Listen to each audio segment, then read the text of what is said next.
Sekarang ini banyak orang yang suka marah dan frustasi. Bahkan dari kemarahannya, dari frustasinya menyebabkan kerugian yang sangat besar. Bahkan sampai membunuh, bahkan sampai melukai. Sebenarnya bisa nggak cara mengatasi amarah dan frustasi? Audio Jungle. Audio Jungle. Assalamualaikum warahmatullahi wabarakatuh. Salam Kak Yano Bintang. Di sekitar kita, di lingkungan kita, di masyarakat, banyak orang yang tidak bisa mengatasi amarah diri sendiri dan tidak bisa mengatasi frustasi. Pada akhirnya karena tidak dapat mengatasi amarah dan frustasi itu, merugikan dia sendiri dan dia merasa gagal dalam hidup. Semua orang dikaruniai amarah dan frustasi, tetapi sebaliknya semua orang juga diberi karunia untuk baik hati serta berpikir positif, dan itu berlawanan. Nah, kita dalam posisi memilih, maka kita harus memilih yang baik. Amarah itu adalah ketidaksesuaian antara persepsi kita dengan realitas. Ketidakcocokan antara apa yang pernah kita lakukan dengan hal yang baru. Amarah itu terkait dengan kesalahan, dan kesalahan terjadi karena kita tidak menerima dengan keadaan seperti itu.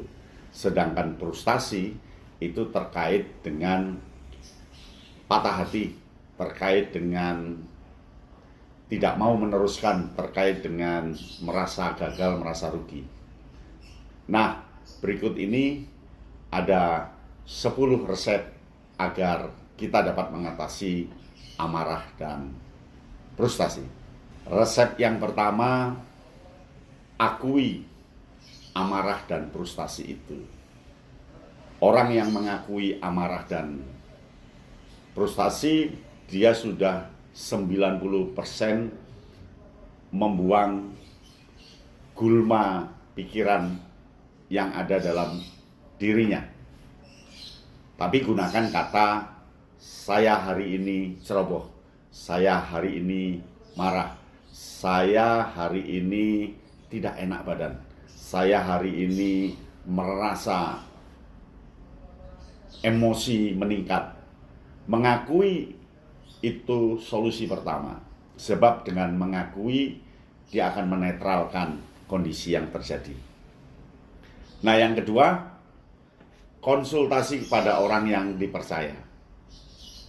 Ketika kita memendam amarah, memendam frustasi terhadap keadaan yang terjadi pada diri kita, konsultasi pada orang yang dipercaya. Orang yang dipercaya itu dapat kepada sesama teman akrab, kepada pembinanya, kepada orang yang lebih dewasa, kepada pembimbing, kepada konselor, bahkan kalau bisa kepada psikolog atau dokter. Ketika kita akan berkonsultasi, tentu kita akan menemukan sesuatu yang bisa mendinginkan, mendamaikan, menenangkan amarah dan frustasi kita. Jadi jangan ragu-ragu, jangan sungkan, jangan merasa malu ketika konsultasi pada orang lain. Yang ketiga, membiasakan diri untuk berlatih bersuara yang lembut dan lemah. Karena biasanya marah itu ditandai oleh suara yang keras. Marah. Nah, sekarang mulailah berlatih dengan suara yang agak pelan, lirih, tenang, dan orang lain akan mendengarkannya dengan baik. Dan itu bisa dilatih. Semua orang punya kesempatan untuk ngomong dengan keras, dengan suara tinggi, itu menandakan marah, dan bisa bersuara rendah, bersuara datar, bersuara dingin, sehingga orang lain akan mendengarkan dengan dingin pula. Karena adab kita, norma kita, orang yang bersuara tinggi itu kategori marah. Padahal bisa jadi suara tinggi itu karena sukunya, karena komunitasnya memaksa bersuara keras. Seperti orang yang tinggal di pedesaan, tinggal di pegunungan, karena jarak jauh, dia terbiasa ngomong tinggi. Tetapi apapun itu, belajarlah bersuara pelan, halus, datar, yang bisa mendinginkan orang lain. Nah, belajar ini tentunya perlu orang lain, agar orang lain bisa menilai kita sudah biasa bersuara lirih, dan kita sudah bisa membuat nada yang tidak marah. Yang keempat, itu berhenti sejenak, berpikir sejenak sebelum melakukan sesuatu. Berhenti sejenak, berpikir sejenak, itu sangat membantu untuk meredam kemarahan kita, meredam frustasi kita sebelum melakukan sesuatu. Dengan refleksi diri, apakah saya melakukan ini sudah tepat atau belum? Ukurlah dengan situasi, ukurlah dengan kondisi, ukurlah dengan siapa berbicara, dalam keadaan apa, diukur dulu, baru kita melakukan tindakan. Biasanya orang yang gegabah, tanpa harus berhenti dulu, tanpa berpikir dulu, dia menghasilkan sebuah penyesalan, sebuah ketidakberhasilan, sehingga dia marah-marah dan frustasi. Berpikir dulu, berhenti sejenak sebelum melakukan sesuatu, dan Anda pasti bisa. Yang kelima adalah mencoba untuk membayangkan sikap dan perhatian lawan bicara kita. Kalau lawan bicara kita itu kita bernada tinggi, dia marah, dia tidak suka, dia tidak senang, artinya janganlah kita marah. Dan kita jangan frustasi. Itu kita harus bisa menjiwai lawan bicara kita, bisa menjiwai kepada siapa kita ngomong. Kalau kita sebagai mereka, apa yang mereka lakukan. Ini akan baik untuk mengajari kita agar terhindar dari amarah dan frustasi. Yang keenam, kita mencoba mencari alasan mengapa kita marah. Cobalah dipikirkan dalam hati, direfleksikan, dipikir dalam-dalam, penyebabnya apa sih saya marah itu?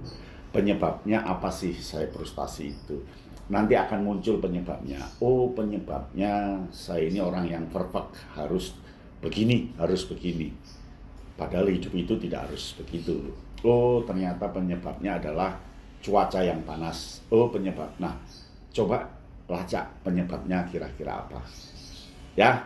Yang ketujuh adalah karena masih ada waktu, perjalanan hidup kita masih panjang, cobalah mengubah hal yang negatif menjadi positif. Ubah dirimu dari yang kemarin menjadi sekarang. Ubahlah dari marah-marah menjadi baik hati, tenang, cool, dan enak dipandang. Mengubah itu adalah hak kita, dan kita diberi kesempatan untuk mengubah hal yang negatif menjadi positif. Yang kedelapan, banyak jalan menuju Roma. Banyak cara yang bisa mengatasi marah. Cobalah cari cara-cara praktis yang bisa mengatasi marahmu. Contohnya, ketika marah, langsung sadar, langsung berhenti. Yang kedua, ketika marah, cobalah minum. Yang ketiga, cobalah beritahu temanmu untuk mengingatkan ketika marah, untuk menepuk bahunya, supaya kita sadar. Dan alat-alat ini sangat banyak. Ketika marah, kita akan mendengarkan musik, dan seterusnya. Karena marah itu bisa dihentikan dan bisa di-stop. Frustasi juga bisa dihentikan dan di-stop. Yang kesembilan, jagalah dirimu baik-baik. Maksudnya menjaga gerakan tangan yang memberi kesan marah, menjaga suara meninggi yang memberi kesan marah, menjaga gerakan tangan, entah itu gebrak meja atau membanting piring, membanting gelas sebagai penanda marah. Cobalah sadar diri terhadap tubuh kita. Nah, ketika kita berada dalam sebuah kesadaran, tentu kita akan jauh dari kemarahan. Yang ke-10, berimanlah dan punya harapan. Artinya betul-betul punya komitmen, keyakinan yang tinggi, dan keyakinan itu mampu mengendalikan marah kita. Lalu kita punya harapan. Hidup itu tidak hanya hari itu, sehingga marahmu bisa disimpan, dan kita masih ada hari-hari lain, dan bisa jadi hari lain itu lebih bagus, lebih ceria. Ingat, masa lalu mendorong kita untuk berbuat sekarang, tetapi sekarang ini mendorong kita untuk masa depan. Maka semua orang kalau bisa punya harapan, dan harapan itu yang akan mendinginkan suasana kita. Begitu ya, 10 resep, 10 cara positif untuk menghindari marah dan frustasi. Demikian, salam Kayana Bintang. Audio Jungle. Audio Jungle.